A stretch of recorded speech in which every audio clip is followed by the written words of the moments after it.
Praise the Lord, ஹல்லேலூயா. கிறிஸ்துக்குள் பிரியமானவர்களே, இந்த அருமையான காலை வேளையிலும் தேவ சமூகத்துக்கு வந்தவங்கள் ஒவ்வொருவரையும் இயேசுவின் நேற்று நாமத்தினாலே அன்பின் வாழ்த்துக்கள். இந்த நாளிலும் சங்கீதம் 112 சங்கீதம் 7 வசனத்தை அடியேன் வாசிக்கிறேன்.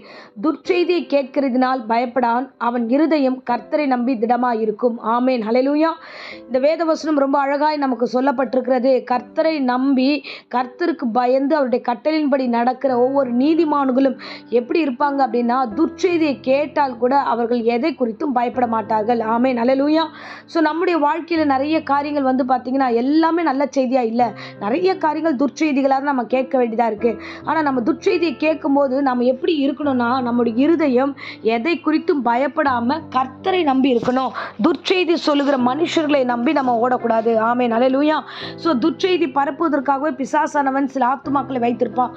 அவங்க பார்த்தீங்கன்னா நம்ம திடமனசாக இருக்கிறோம் தெரிஞ்சாலே எல்லாவற்றிலும் துர்ச்செய்தி சொல்வதற்கு அவங்க ஆயத்தமாக இருப்பார்கள். ஆமென், ஹல்லேலூயா.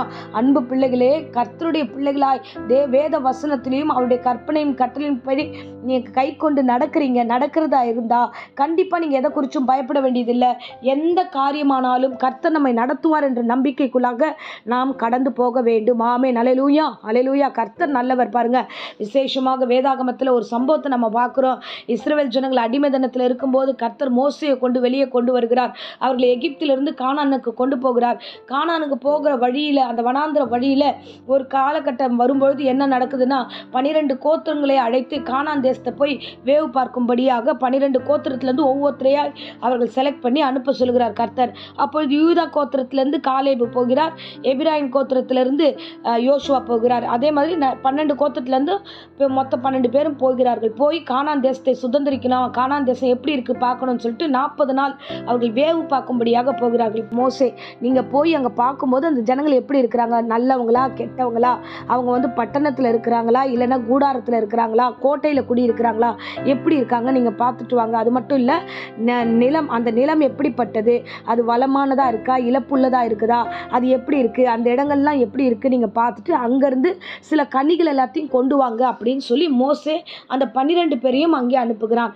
அங்கே போன 12 பேரும் எல்லாத்தையும் சுற்றி பார்த்து 40 நாள் அளவும் அவர்கள் எல்லாத்தையும் பார்த்துட்டு ரிட்டர்ன் வருகிறார்கள்.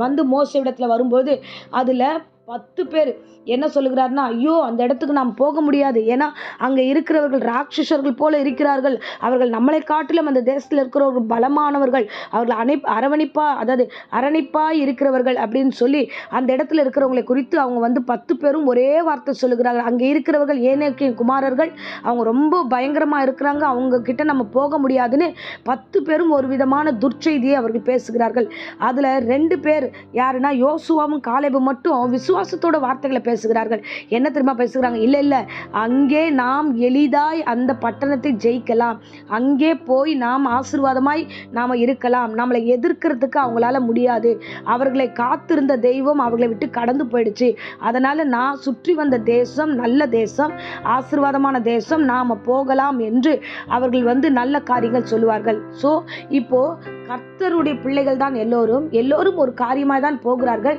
ஆனால் அங்கே போய் கேட்கும்பொழுது துர்ச்செய்திகள் பரப்புவதற்கு 10 பேர் ஒன்றாய் சேருகிறார்கள். ஹல்லேலூயா, என் அன்பு பிள்ளைகளே. ஆனால் நல்ல செய்தியை சொன்னவர்கள் என்ன ஆனார்கள் அப்படின்னு பார்த்தோன்னா, அந்த இடத்துல துர்ச்செய்தி சொன்னவர்களை கேட்டு அங்கே எல்லோரும் அழுகிறார்கள். அங்கே இஸ்ரவேல் ஜனங்கள் எல்லாரும் அழுகுறாங்க. ஐயோ, நாங்கள் மடிந்து போகிறதுக்காக நீங்கள் கொண்டு வந்தீங்கன்னு சொல்லி புலம்புறாங்க, அழுகுறாங்க, தேவனை மறுதலிக்கிறாங்க, மோசேவை திட்டுறாங்க, மறுபடியும் எகிப்துக்கு போகலான்னு சொல்லிட்டு தீர்மானம் பண்ணுகிறாங்க.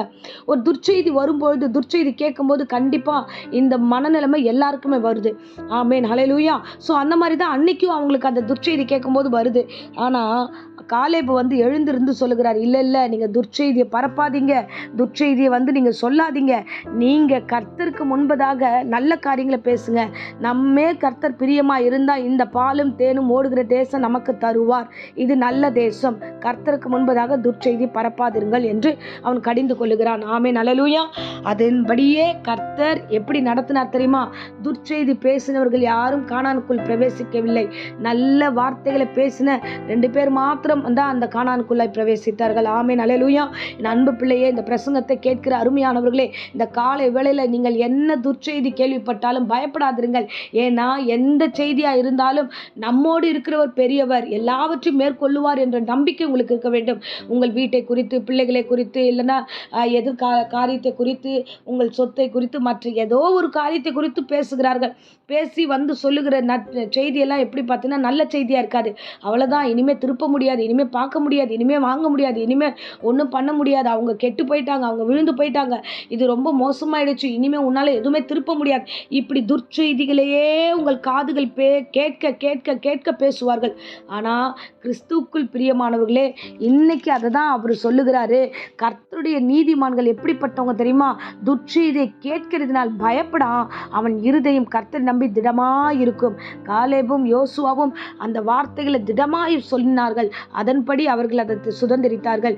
நீங்களும் என்ன துர்ச்செய்தி கேட்டாலும் நீங்கள் எந்த துர்ச்செய்திக்கும் கலங்காதிருங்கள். ஏன்னா உங்களோடு இருக்கிற ஒரு பெரியவர். நீங்கள் கர்த்தரை நம்பி திடமனதாக இருங்க. கர்த்தர் உங்களை ஆசீர்வதிப்பார். அவன் இருதயம் உறுதியாக இருக்கும். அவன் சத்துருக்களை கர்த்தர் சரி கட்டளை காணும் மட்டும் அவன் பயப்படாதிருப்பான் என்று அடுத்த வசனம் சொல்லுகிறது. ஆகையால நீங்கள் எதை குறிச்சும் பயப்படாம தைரியமா இருங்க. கிறிஸ்து உங்களுக்குள்ள இருக்கிறார். துர்ச்செய்தி கேட்டு பயப்படாதீங்க. துர்ச்செய்தி நாமும் பரப்பக்கூடாது. பரப்புறவங்களையும் நாம எந்த சூழ்நிலையிலும் அவங்களுடைய வார்த்தைகளை கேட்கக்கூடாது. ஆமே. ஸோ இப்பொழுதும் அடியேன் உங்களுக்காக ஜெபிக்கிறேன். அன்பு ரட்சகா, இந்த அருமையான தருணத்துக்காய் ஸ்தோத்திரம். இந்த பிரசங்கத்தை கேட்ட ஒவ்வொரு பிள்ளைகளையும் ஆசீர்வதிப்பீராக. துர்ச்செய்தி கேட்டு பயப்படாதபடிக்கு திடமனதா இருந்து கர்த்தர் என்னோடு இருக்கிறார் என்ற நம்பிக்கையோடு வாழ கிருபை தருவீராக. ஆண்டவரே, இந்த வேளையில வியாதியோடு பலவீனத்தோடு யாராகிலும் இந்த பிரசங்கத்தை கேட்டுக்கொண்டிருந்தா, ஆண்டவரே, டாக்டர்ஸ் இப்படி சொல்லிட்டாங்க, எனக்கு பயமா இருக்கு, எனக்கு ஆண்டவரே இந்த ட்ரீட்மெண்ட் பயமா இருக்கு, எனக்கு இந்த மாதிரி இருக்குன்னு எதையாவது பயத்தின் மத்தியில் இருந்தா, ஆண்டவரே, டாக்டரை காட்டிலும் பெரியவர் நீர் இருக்கிறீர். இந்த துர்ச்செய்திகள் எல்லாம் ஆண்டவரே இயேசு நாமத்தில் சபித்து கட்டுகிறேன். கர்த்தர் பெரிய காரியங்களை செய்து பூரண சுகத்தை கொடுத்து ஆசீர்வதியும். இயேசுவின் நாமத்திலே ஜெபித்து ஒவ்வொருவரையும் ஆசீர்வதிக்கிறேன் நல்ல பிதாவே. ஆமென், ஆமென். Praise the Lord. God bless you.